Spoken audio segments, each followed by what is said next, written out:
E se os segredos mais profundos do cosmos não estivessem só lá fora, anos-luz, mas aqui dentro, codificados na nossa biologia? É uma ideia intrigante, né? Sim, parece ficção, mas é o convite que o material de hoje faz. O corpo humano, um universo explicado, e a premissa é forte.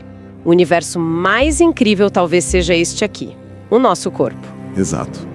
E a nossa missão aqui é investigar fundo esses paralelos, sabe? As conexões que o texto sugere entre nós e o cosmos. Mergulhar nisso. Confesso que essa visão do corpo como microcosmo, ela ressoa muito comigo. Ok, vamos explorar isso melhor. Vamos lá. Sem dúvida, é uma perspectiva que muda um pouco o foco, né? Muda mesmo. Em vez de só olhar para fora com telescópio, o material convida a gente a usar um microscópio para dentro, buscando padrões, processos que ecoam o universo. E um ponto de partida bem forte ali são os padrões geométricos. Sim. Os desenhos que parecem se repetir em escalas muito, muito diferentes. Exatamente. O texto dá uma atenção especial para isso. Fala, por exemplo, da famosa proporção áurea. O número de ouro. Isso, aquele 1.618, que aparece em tanta coisa na natureza, né? Espirais de conchas, pétalas de flores. Galáxias espirais. Até em galáxias. E o que me pega é como o material mostra isso também no corpo humano. Sim, e não é algo vago, sabe? A análise detalha onde ela aparece. Tipo, na relação entre o comprimento dos ossinhos dos dedos. Sério? Na estrutura da cóclea, lá no ouvido interno, que tem aquela forma de espiral. Nossa! E até, olha só, em certas proporções do rosto, que a gente acha harmoniosas, esteticamente falando. Que demais! A fonte argumenta que isso não é por acaso, né? Pode refletir princípios básicos de crescimento, de organização no espaço. E além da proporção áurea, o texto entra fundo na ideia dos fractais, né? Aqueles padrões que se repetem, não importa o zoom. Isso. Como é que isso funciona para o corpo e para o cosmos? Os fractais são um exemplo visualmente, muito forte dessa conexão. Pensa na estrutura dos pulmões, sabe? Os brônquios se dividindo. Para aumentar a área, né? Exato, para troca de gases. Agora, compara isso com os neurônios no cérebro se ramificando para criar aquela rede imensa de comunicação. O material mostra umas imagens lado a lado que são impressionantes. Essas estruturas do corpo e, sei lá, a imagem de uma bacia de rio vista do espaço. O padrão fractal é idêntico, nossa. Ou até as formas de algumas nebulosas onde as estrelas nascem. São geometrias super complexas que surgem de regras simples, aplicadas várias vezes, em escalas diferentes. É quase como se fosse uma assinatura da natureza, né? Um princípio de design que se repete. Pois é. Mas será que é só aparência, só semelhança visual ou tem algo mais fundo aí? O fascinante aqui, e o texto explora isso bem, é que esses padrões dos fractais, a proporção áurea em certos casos, eles parecem ser soluções otimizadas. Eficientes. Como assim? Para desafios que sistemas complexos enfrentam. A ramificação fractal, por exemplo, é um jeito muito bom de maximizar a área de superfície em relação ao volume. Entendi. Isso é crucial para trocar nutrientes de oxigênio nos pulmões, nos vasos sanguíneos, para comunicação no cérebro, para água nos rios e até para distribuir matéria e energia lá no espaço. Caramba! Não é só beleza, entende? É funcionalidade. Uma funcionalidade moldada pelas leis da física, da biologia. Então, a ideia principal aí é que existem os princípios de organização, talvez leis universais mesmo, que valem tanto aqui no nosso corpo quanto lá nas galáxias. Exatamente essa sugestão, que essa presença de certos padrões geométricos matemáticos aponta para leis de formação, de crescimento, que vão além da escala. A beleza da coisa não está só na forma igual, mas em mostrar que os mesmos desafios, distribuir coisas, comunicar, usar energia de forma eficiente, encontram soluções parecidas na estrutura, seja numa célula, num corpo ou numa galáxia. É um testemunho dessa unidade, né? Dos processos naturais. E falando em energia... essa é outra conexão que o material explora bastante, né? Muito. A gente pensa no universo como palco de explosões, fusão nuclear nas estrelas, algo gigantesco. E o texto diz que o nosso corpo Na escala dele, é uma usina também fascinante. Exato. Aqui é onde a coisa fica interessante mesmo. A analogia que fazem entre a energia nas nossas mitocôndrias, a criação de ATP... A respiração celular. Isso. E a fusão nuclear nas estrelas. O texto coloca isso como algo central. Sim, e é uma analogia que a gente precisa analisar com cuidado, né? Claro. Óbvio que os mecanismos são totalmente diferentes. Um é bioquímico, a frio, digamos, o outro é termonuclear. Mas o princípio que a fonte destaca é o da conversão. Conversão. De matéria em energia, que pode ser usada para manter a ordem e a complexidade, lutando contra a tendência natural da desordem e da entropia. Entendi. A luta contra a entropia. Exato. Nossas células queimam glicose para fazer ATP, que é tipo a moeda de energia para quase tudo na célula. Contrair músculo, mandar sinal nervoso, fazer proteína. E as estrelas fundem hidrogênio em hélio, liberando aquela energia toda que faz elas brilharem e, mais importante, cria os elementos que formaram planetas e a gente. Certo. Os dois são processos de transformação de energia, essenciais para que sistemas complexos existam, cada um na sua escala. E essa ideia de energia também se liga aos ritmos, né? O texto conecta nossos ciclos internos com os ciclos maiores, cósmicos. Precisamente. O exemplo mais óbvio é o ciclo circadiano, nosso relógio biológico interno, de mais ou menos 24 horas. Que regula sono, fome... Isso, sono, vigília, hormônios, temperatura. Mas ele não funciona sozinho, isolado. Ele está sincronizado com o ciclo do dia e da noite, com a rotação da Terra e o Sol. Ah, claro. Profunda. Um eco dentro da gente dos ciclos do planeta que comandam o ambiente. Somos seres rítmicos num universo rítmico. Que bonito isso. E a homeostase, aquela capacidade do corpo de manter tudo estável por dentro, apesar do mundo lá fora. Onde entra isso? Aí tem outra analogia interessante no material. A homeostase manter a temperatura, o pH do sangue, o açúcar, tudo dentro de limites bem estreitos. É um esforço constante, né? Sim, um processo ativo, dinâmico, que gasta energia. É uma busca constante por equilíbrio. E o texto sugere que essa busca interna pode ser vista como um reflexo, em miniatura, do equilíbrio dinâmico que a gente vê em sistemas cósmicos maiores. Como assim? Pensa na estabilidade das órbitas dos planetas no sistema solar, ou no equilíbrio da gravidade dentro de uma galáxia. São sistemas que mantêm a estrutura, a função, por muito tempo, através de um balanço complexo de forças, de fluxo de energia. Faz sentido. Assim como o cosmos, nossos corpos não são parados. São sistemas em fluxo de energia constante, lutando para manter um equilíbrio dinâmico que permite a vida. Os princípios de pegar energia, converter, usar, dissipar, parecem ser universais. Saindo um pouco da biologia pura e indo para uma área mais interpretativa, o material fala da percepção de um jeito bem curioso. Usa a metáfora dos sentidos como antenas cósmicas. O que eles querem dizer com isso? Essa metáfora tenta mostrar que nossos sentidos, visão, audição, tato, etc., são as nossas interfaces, né? Por onde a gente capta informação do ambiente. Frequências, dados do universo ao redor. A luz são fótons, os sons são ondas. Exato. Somos sistemas abertos, o tempo todo recebendo e processando sinais de fora.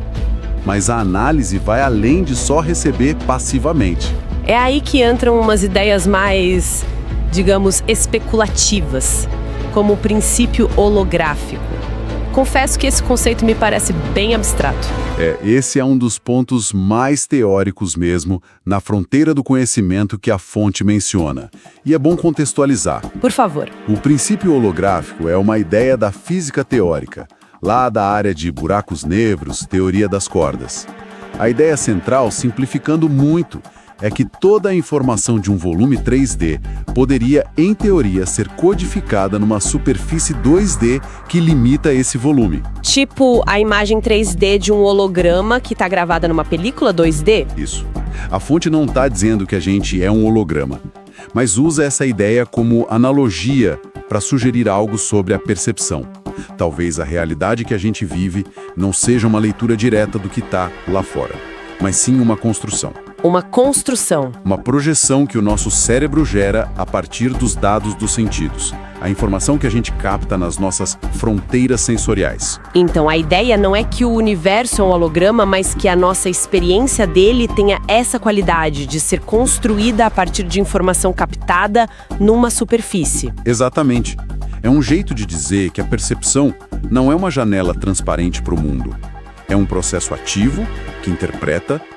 Nossos sentidos pegam só uma fração mínima da luz, do som, e o cérebro pega esses dados limitados e tece essa tapeçaria rica, que é a nossa realidade subjetiva. Faz sentido.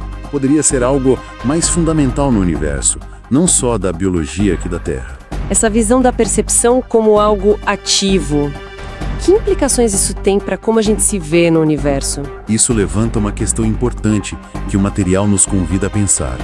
Se a nossa percepção não só a reflete, mas ativamente molda a realidade que a gente vive. Será que a nossa relação com o universo é mais participativa? A gente deixa de ser só espectador passivo num cinema cósmico para ser algo mais como um co-criador da experiência. É uma ideia desafiadora, questiona aquela separação rígida entre quem observa e o que é observado. Essa ideia de participar, de estar conectado, parece voltar em outra analogia forte do texto. Comparar nossas células com estrelas e o corpo todo com uma galáxia. É uma metáfora poderosa, né? Para mostrar a auto-organização em diferentes escalas. Pensa só. Trilhões de células individuais, cada uma com seu metabolismo, seu ciclo de vida, sua função. E todas trabalhando juntas. De forma incrivelmente coordenada. Para formar tecidos, órgãos, sistemas e, no fim, um organismo que funciona junto, o corpo humano. É um exemplo espetacular de como a complexidade, a ordem, podem surgir da interação de partes mais simples. É verdade. A fonte destaca essa capacidade de auto-organização como um princípio fundamental, que a gente vê em ação em muitas outras escalas no universo. Desde formar moléculas complexas até a estrutura de ecossistemas. Talvez até nos aglomerados de galáxias. E a informação? Como ela entra nisso? O material fala do DNA e da radiação cósmica de fundo como se fossem registros. Que nos conectam à história do universo. Isso. Como funciona? Sim. A informação é apresentada como outro fio, que conecta tudo. O DNA dentro de cada célula é um arquivo. Nossa, de uma complexidade absurda. Ele não só tem as instruções para construir e fazer a gente funcionar, mas carrega a história de bilhões de anos de evolução da vida na Terra. Uma linha que vai até os primeiros organismos de uma célula só. É um registro histórico biológico. Certo. E a radiação cósmica? Por outro lado, a radiação cósmica de fundo que a gente detecta vindo de todo lado no céu é a luz que sobrou do Big Bang. Um fóssil de luz que carrega informação sobre como era o universo lá no comecinho. Uns 380 mil anos depois de começar. Então temos informação biológica e informação cosmológica, as duas conectando a gente a tempos diferentes da história do universo. Exato. E se conectarmos isso ao quadro geral, a fonte sugere que a própria evolução do universo pode ser vista como um processo onde a complexidade e a organização da informação vão aumentando. A informação aumentando. A informação genética permite a vida se organizar. As leis da física, que governam como a matéria e a energia interagem, também podem ser vistas como uma forma de informação que estrutura o cosmos. O texto propõe que a informação, nas suas várias formas, genética, cultural, física, não é só algo que descreve o universo. É parte intrínseca da estrutura dele, do processo evolutivo. A auto-organização, que a gente vê nas células do corpo, funciona processando e passando informação em várias escalas. Tudo isso leva a gente, quase que naturalmente, para uma dimensão mais filosófica, existencial, que o material também explora. Sim, ele vai por aí também. A nossa busca humana por sentido, por conhecimento, por conexão, será que isso é só coisa da nossa biologia ou dá para interpretar num contexto maior? A fonte se arrisca nesse território. Sugere que essa nossa inquietação, essa necessidade de entender nosso lugar, de criar arte, ciência, filosofia, talvez não seja um fenômeno isolado. Não. Propõe que essa busca por significado e a nossa capacidade de criar possam ser interpretadas como expressões de uma tendência do próprio universo. Como se o cosmos, através de vidas complexas como a nossa, estivesse tomando consciência de si mesmo, explorando o que ele pode ser. Uma expansão da consciência cósmica através da gente. Uau! É uma ideia vertiginosa. Vertiginosa, sim, e com certeza especulativa. Mas a perspectiva que apresentam é que a criatividade humana não seria só nossa. Seria uma manifestação local de um potencial criativo mais universal. Entendi. A capacidade de criar o novo, de buscar padrões, de construir significado, talvez sejam ecos de processos lá do fundo que movem a evolução do próprio cosmos para mais complexidade e, quem sabe, autoconsciência. Então, o que tudo isso significa? Juntando essas peças todas, se somos feitos de poeira de estrelas, se nossos corpos mostram os mesmos fractais das nebulosas, se nossos ritmos ecoam os planetas, se nossa percepção constrói a realidade e nossa busca por sentido reflete algo maior, qual é a grande mensagem que sai dessa análise toda? A implicação central, que a fonte reforça várias vezes, é o reconhecimento radical da nossa interconexão, do nosso pertencimento. É um chamado para a gente dissolver essa ilusão de que estamos separados do universo. Parar de se ver como seres isolados, passageiros por acidente neste planeta, e começar a se entender como partes integrantes, expressões conscientes e talvez até agentes ativos da própria evolução cósmica. Agentes ativos. Sim. Entender a fundo essas conexões, os padrões na estrutura, proporção áurea, fractais, os fluxos de energia parecidos, metabolismo celular e estrelas, homeostase e equilíbrio cósmico, a informação como elo histórico, DNA e radiação cósmica, a percepção como interface que constrói e a busca por significado como possível motor universal, tudo isso tem o potencial de transformar nossa autopercepção de um jeito fundamental. Transforma como a gente se vê e vê nosso lugar no mundo. Exatamente. Pode trazer um senso de propósito, de responsabilidade, que vai além do individual.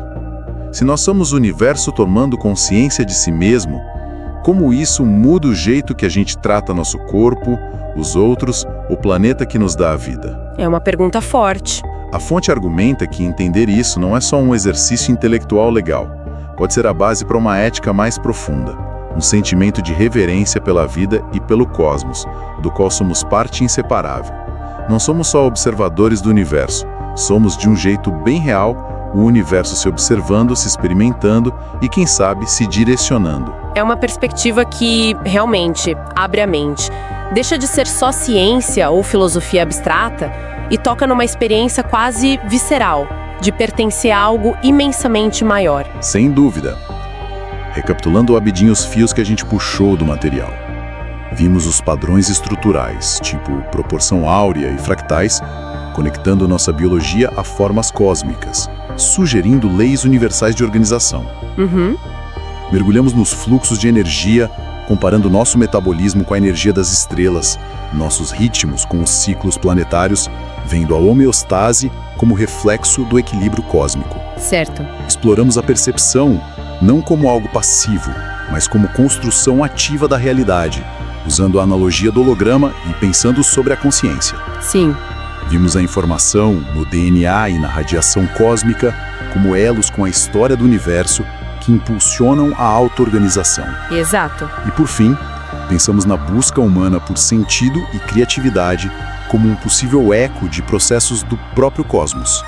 A linha que une tudo é essa visão do corpo humano como um microcosmo, um espelho fiel e participante do macrocosmo. É uma tapeçaria muito rica, complexa de ideias, interligando física, biologia, matemática, filosofia, de um jeito coeso e, nossa, provocador. E deixa a gente, de fato, com uma admiração profunda, não só pelo universo lá fora, mas por esse universo aqui dentro, que somos nós. Com certeza. Isso me leva a um pensamento final, sabe? Uma provocação para quem está acompanhando a gente, que nasceu direto dessa exploração. Se o corpo humano, como material sugere, reflete tão fundo os padrões e processos do cosmos, o que é a nossa capacidade única e que não para de evoluir culturalmente, de criar arte, ciência, de buscar ativamente sentido e conexão, capacidades que parecem acelerar a complexidade, o que isso sugere sobre a natureza dinâmica, talvez até direcionada, do próprio universo? Será que somos, de alguma forma, a vanguarda consciente de uma tendência cósmica maior, rumo a mais complexidade, integração e autoconhecimento? Fica aí a reflexão sobre o nosso papel nessa dança cósmica toda.